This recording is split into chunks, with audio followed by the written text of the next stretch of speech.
Hello, कैसे हैं आप सभी लोग। उम्मीद करते हैं कि अच्छा होंगे, मस्त होंगे और स्वस्थ होंगे। रेलवे ज्ञान मंत्रालय यूट्यूब चैनल में आप लोगों का स्वागत है।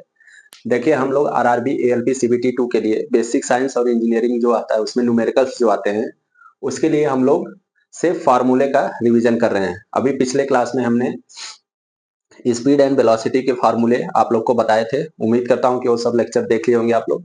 आज देखिए, हम प्रोजेक्टाइल मोशन से रिलेटेड कुछ इंपॉर्टेंट फार्मूला है उसको आपको बताते हैं और साथ ही कुछ कॉन्सेप्ट्स हैं जो आपको याद रखना चाहिए, क्योंकि ऑब्जेक्टिव एग्जाम होते हैं तो उसमें आप लोगों से पूछ सकता है।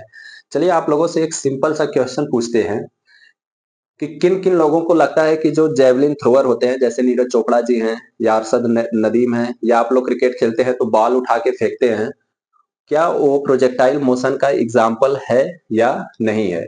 ये आप लोग बताइए। चलिए, मैं ही बता देता हूं। देखिए, यहाँ पर जिस प्रोजेक्टाइल मोशन की हम बात करेंगे, यहाँ पर हम जिस प्रोजेक्टाइल मोशन की बात करेंगे वो क्या होगा? Ground to ground. जैसे कि कोई गेंद ग्राउंड से ही फेंकी जाती है, ठीक है, ग्राउंड से फेंकी जाती है और वापस कुछ टाइम बाद ग्राउंड पर ही आ जाती है। इस टाइप के मोशन को हम लोग प्रोजेक्टाइल मोशन कहते हैं। बात करते हैं जो आप लोग क्रिकेट खेलते हैं या जेवलिन थ्रोअर होते हैं, वो प्रोजेक्टाइल मोशन क्यों नहीं होता, मैं बता रहा हूँ। जो फेंकते हैं उनका जो पाथ होता है, ट्रेजेक्टरी होता है, वो फॉलो करता है, लेकिन वो एग्जैक्ट प्रोजेक्टाइल मोशन का एग्जाम्पल नहीं होता है। क्यों? क्योंकि ऑलरेडी कोई भी है, जैसे कोई भी है, अगर ये गेंद फेंक रहा है तो ऑलरेडी क्या है, इसका हाइट कुछ ना कुछ है, ठीक है।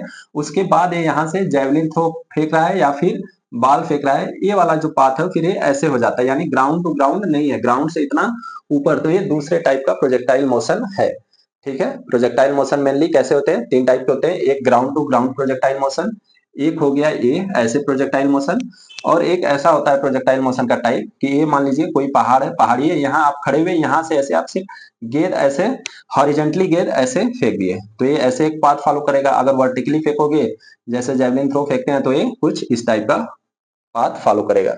लेकिन यहाँ पर हम बात कर रहे हैं क्या? ग्राउंड टू ग्राउंड, यानी कि ग्राउंड से ही फेंक रहा है ऐसे, ठीक है। कोई चीज है, कोई गेंद है, ग्राउंड से ही फेंका जाता है। या जैसे मैं एग्जांपल बता दूं, आप लोग पार्क वार्क में घूमने जाते होंगे तो वहां पर जो पानी का वो लगा रहता है, जैसे वो गार्डन में पानी देने के लिए पाइप लगे रहते हैं, अगर वो ग्राउंड लेवल से ही ऐसे पानी कुछ फेंक रहा है तो क्या है, ऐसे पाथ फॉलो करता है और वापस आकर यहीं ग्राउंड पे ही गिरता है। तो अब इस टाइप वाले प्रोजेक्टाइल मोशन का हम लोग बात करेंगे, ठीक है। चलिए, पहले प्रोजेक्टाइल मोशन से रिलेटेड कुछ टर्म्स जान लेते हैं। देखिए, यहाँ पर मैंने ऑलरेडी आपको डायग्राम बना के रखा हूं ताकि समय कम लगे, आप लोग का समय बचे। देखिए, पहले कुछ चीजें समझ लीजिए। जैसे क्या है, पॉइंट ऑफ प्रोजेक्शन है। वो क्या है? पॉइंट ऑफ प्रोजेक्शन है। ये जो वेलोसिटी है, ये इनिशियल वेलोसिटी है, प्रोजेक्शन का इनिशियल वेलोसिटी है। ये जो एंगल है इसे प्रोजेक्शन एंगल कहते हैं, ठीक है। और जो ये पाथ फॉलो करता है, ऐसे पाथ फॉलो कर रहा है, ये सब जो दिखा रखा हूं, ये जो पाथ फॉलो करता है इसे क्या बोलते हैं? इस पाथ को क्या बोलते हैं? ट्रेजेक्ट्री, ठीक है। और ये किस किस शेप का होता है? तो परवलयाकार या पैराबोलिक पाथ होता है। उम्मीद करता हूं कि इतना चीज समझ गए होंगे। अब आइए बात कर लेते हैं फॉर्मूले की। तो देखिए, जो फर्स्ट फार्मूला होता है वो टाइम ऑफ फ्लाइट का होता है, यानी टी का, ठीक है। टाइम ऑफ फ्लाइट, इसको क्या हिंदी में बोलते हैं? उड्डयन काल। उड्डयन काल, उड्डयन काल ये होता है, क्या होता है उड्डयन काल? कि जितने समय तक, ठीक है, जितने समय तक कोई गेंद, मान लीजिए हम गेंद को ही थ्रो कर रहे हैं, तो जितने समय तक गेंद क्या है, हवा में रहता है, उस टाइम को बोलते हैं उड्डयन काल। जैसे मैं बोलूं कि यहां से मैंने यू वेलोसिटी से एक गेंद फेंका और वो 15 सेकंड बाद आके जमीन से टकरा गया, तो 15 सेकंड उसका क्या हो जाएगा? उड्डयन काल, या फिर ये बोले टाइम ऑफ फ्लाइट, ठीक है। तो इसका फॉर्मूला क्या होता है? डायरेक्टली आपको याद होना चाहिए, 2u sine theta divided by G. क्या होता है उड्डयन काल का formula? T equal to 2u sine theta divided by G. इसके बाद हम बात कर लेते हैं किसका? हाइट का। इसके बाद हम बात कर लेते हैं हाइट का। तो देखिए, हाइट क्या है, यहाँ देखिए, अगर ये ग्राउंड लेवल है, ये क्या है अपना? ग्राउंड लेवल है, ठीक है। जब हम कोई गेंद फेंकते हैं वो जिस पाथ में फॉलो करता है उसका कहीं ना कहीं कुछ ना कुछ हाइट रहा होगा, ठीक है। तो उस हाइट का फॉर्मूला क्या होता है आपका? You square sign to theta, you square you square sine square theta divided by के 2g, ठीक है। हाइट का फॉर्मूला क्या हो जाएगा आपका? You square sine square theta divided by 2g। इसके बाद हम बात कर लेते हैं तीसरा फार्मूला, जो कि बहुत इंपॉर्टेंट फार्मूला है, रेंज। रेंज किसको बोलते हैं? रेंज ये होता है, इसे हिंदी में परास भी बोलते हैं। क्या होता है कि जो पॉइंट ऑफ प्रोजेक्शन होता है वहां से लेके जहां पर गेंद आपका अगेन ग्राउंड को टच की है, उन दोनों के बीच का जो दूरी होता है उसे रेंज कहते हैं। और इसका जो फार्मूला होता है आपको याद होना चाहिए, U square sine 2 theta divided by G. ठीक है, देखिए U square sine 2 theta divided by G. Projectile motion में मेनली यही 3 फार्मूले हैं, और ये आपको आप कैसे भी आपको याद रहना चाहिए, चाहे आप कोई सा भी ट्रिक लगाओ, आपको ये 3 फार्मूले बेसिक याद रहना चाहिए। फिर से बता देता हूं, उड्डयन काल, ये है आपका हाइट का फार्मूला, और ये है रेंज का फार्मूला। चलिए अब कुछ बातें और जान लेते हैं। यहाँ पर देखिए मैंने कुछ चीजें आपको नहीं बताई, बता देता हूं कि जैसे ये यू है और ये यहाँ से एंगल थीटा बना रहा है, ग्राउंड से एंगल थीटा बना रहा है, तो जाहिर सी बात है अगर हम वर्टिकल से एंगल देखेंगे तो 90 माइनस थीटा है। मैं क्या कह रहा हूं, जैसे एक गेंद आप यू वेलोसिटी से फेंक दिए, अगर ये यहाँ से थीटा बना रहा है तो ये एंगल कितना होगा, 90 माइनस थीटा। तो कभी कभी क्वेश्चन में आपको क्या दे सकता है कि जो गेंद है, ठीक है, जो इनिशियल वेलोसिटी है वो वर्टिकल से कितना एंगल बना रही है, वर्टिकल से 40 डिग्री एंगल बना रहा है, वर्टिकल से 40 डिग्री एंगल बना रहा है, तब आप उसका क्या निकालिए, हाइट कितना होगा, हाइट क्या होगा, मैक्सिमम हाइट क्या होगा। तो देखिए ये वर्टिकल से 40 डिग्री बना रहा है, वर्टिकल से जब 40 डिग्री बना रहा है, और फार्मूले में हमने थीटा कितना ले रखा है, कहां से ले रखा है, ग्राउंड लेवल से, तो ये आपको ग्राउंड लेवल वाला थीटा निकालना पड़ेगा। तो जब ये आपका 40 डिग्री दे रखा है तो ये कितना हो जाएगा आपका 50 डिग्री। ठीक है, 50 डिग्री हो जाएगा, तो आप साइन 50 डिग्री का मान निकाल लेंगे। देखिए यहाँ पर 50 डिग्री नहीं आएगा, कुछ ऐसा आएगा 30, 60, 45, जिसका आपको मान मालूम हो, ठीक है, निकालना ना पड़े। तो उम्मीद करता हूं कि इस चीज का आप ध्यान रखेंगे, क्वेश्चन में ध्यान से पढ़ेंगे कि ये जो थीटा दे रहा है वर्टिकल से दे रहा है कि ग्राउंड लेवल से दे रहा है। एक चीज तो ये हो गया। दूसरा चीज मैं क्या बताना चाह रहा हूं, यहीं पर आपको समझा रहा हूं कि देखिए जैसे यू है, ठीक है, ये यू है, ये थीटा है, तो इसका जब एक कंपोनेंट हम निकालेंगे, हॉरिजॉन्टल कंपोनेंट निकालेंगे तो क्या हो जाएगा, यू कॉस थीटा, और वर्टिकल कंपोनेंट निकालेंगे तो क्या हो जाएगा आपका you sine theta, you sine theta. इतना तो आप लोग को मालूम होगा और होना भी चाहिए।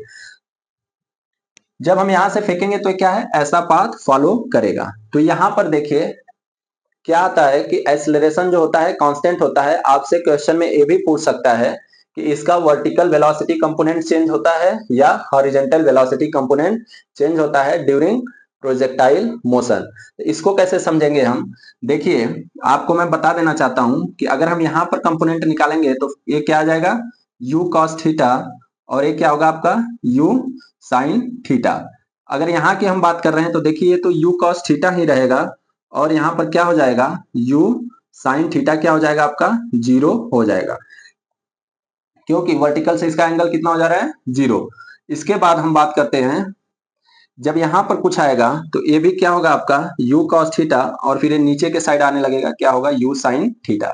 यहां पर मैं आपको क्या बताना चाह रहा हूं, सिंपल सा मैं ये आपको समझाना चाह रहा हूं कि इसका जो सिंपल सा मैं यहां पर आपको ये बता रहा हूं कि ये जो प्रोजेक्टाइल मोशन होता है, इसका जो हॉरिजॉन्टल कंपोनेंट होता है वो चेंज नहीं होता है, उस पर कोई भी प्रभाव नहीं पड़ता है, वो हर जगह क्या होता है, सेम ही रहता है।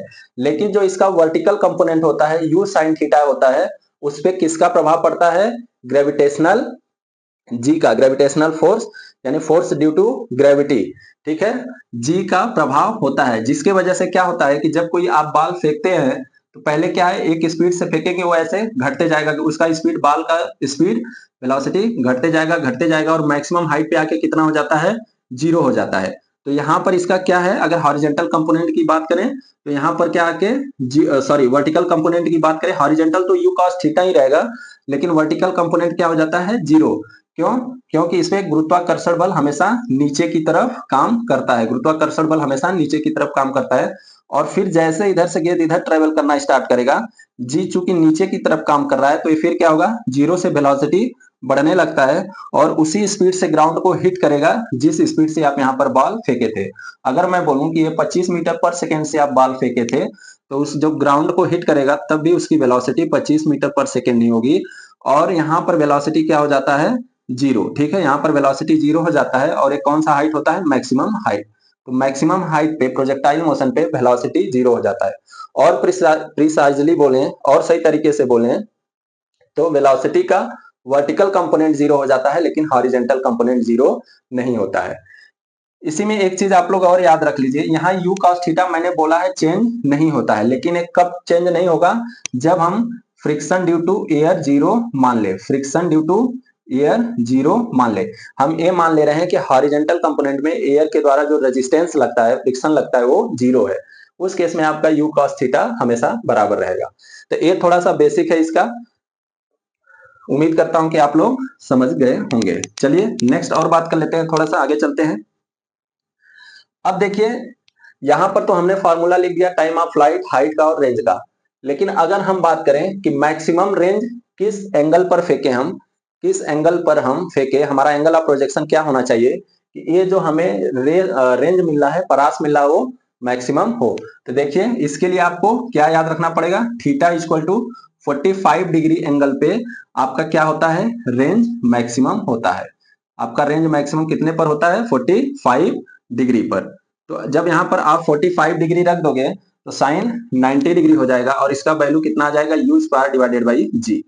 मैक्सिमम रेंज कितना होता है, U square divided by G. और थीटा इक्वल टू 45 डिग्री पे हाइट कितना होगा, तो हाइट हो जाएगा आपका, यहाँ पर आप रखेंगे तो U square divided by sine 45 degree का मान 1 divided by root two, 1 upon root two का स्क्वायर करोगे तो 1 अपान 2 आ जाएगा, यानी 4g आ जाएगा। अगर हम यहां से बात करें तो h इक्वल टू क्या हो जाएगा, 1 डिवाइडेड बाई 4 रेंज मैक्सिमम। ये भी आपको रिलेशन याद रखना है, ये भी रिलेशन आपको याद रखना है। कैसे आया, यहाँ पर देखिए हम इसको ऐसे भी लिख सकते हैं, 1 divided by U square divided by G, और इस जगह हमने क्या रख दिया, आर मैक्स निकाल रखा हूं। तो h इक्वल टू क्या हो जाएगा, 1 अपान आर मैक्स। क्या 45 डिग्री पे हाइट मैक्सिमम होगा क्या, जैसे मैंने बोला कि हाइट सॉरी रेंज मैक्सिमम कितने पर होगा, 45 डिग्री पे। तो वैसे है क्या 45 डिग्री पे ये जो हाइट अचीव करता है मैक्सिमम होगा क्या, नहीं। आपको यहाँ पर ध्यान रखना है कि 45 डिग्री पे रेंज मैक्सिमम होता है, हाइट मैक्सिमम नहीं होती। आप खुद देखिए कि एक गेंद को आप ऐसे फेंक रहे हैं, किसी एंगल पे फेंक रहे हैं, वो ज्यादा ऊंचाई तक जाएगा, या आप सीधे 90 डिग्री पे ऐसे फेंक रहे हैं तो वो ज्यादा ऊपर जाएगा। तो आप अगर हाइट मैक्स निकालना चाहते हैं, एच मैक्स निकालना चाहते हैं, तो थीटा इक्वल टू 90 डिग्री पर होगा। जब आप यहाँ पर थीटा इक्वल टू 90 डिग्री रखेंगे तो एच मैक्स का जो आ जाएगा आपका वैल्यू, वो कितना हो जाएगा, U square divided by 2g। तो एक चीज आप लोग ध्यान रखिए, मैक्सिमम रेंज के लिए थीटा इक्वल टू 45 डिग्री होता है, न कि मैक्सिमम हाइट के लिए। मैक्सिमम हाइट के लिए आपका थीटा इक्वल टू 90 डिग्री होना चाहिए।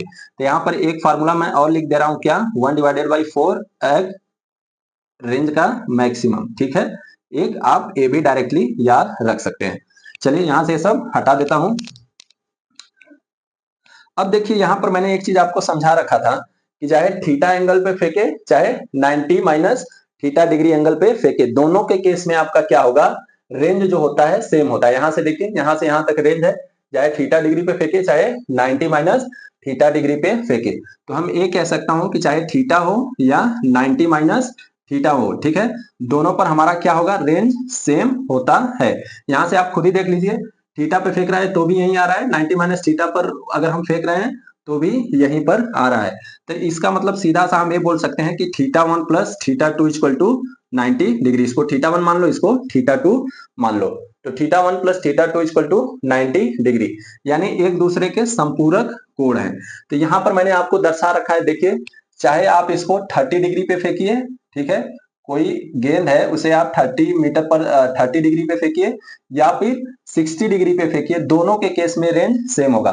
तो अगर आपसे क्वेश्चन में पूछ देता है कि एक के लिए एंगल कितना है, 48 डिग्री है, और दूसरे के लिए थीटा 2 इक्वल टू कितना है आपका, 42 डिग्री है, तो इस केस में R1 और R2 क्या होगा, R1 और R2 में क्या रिलेशन होगा।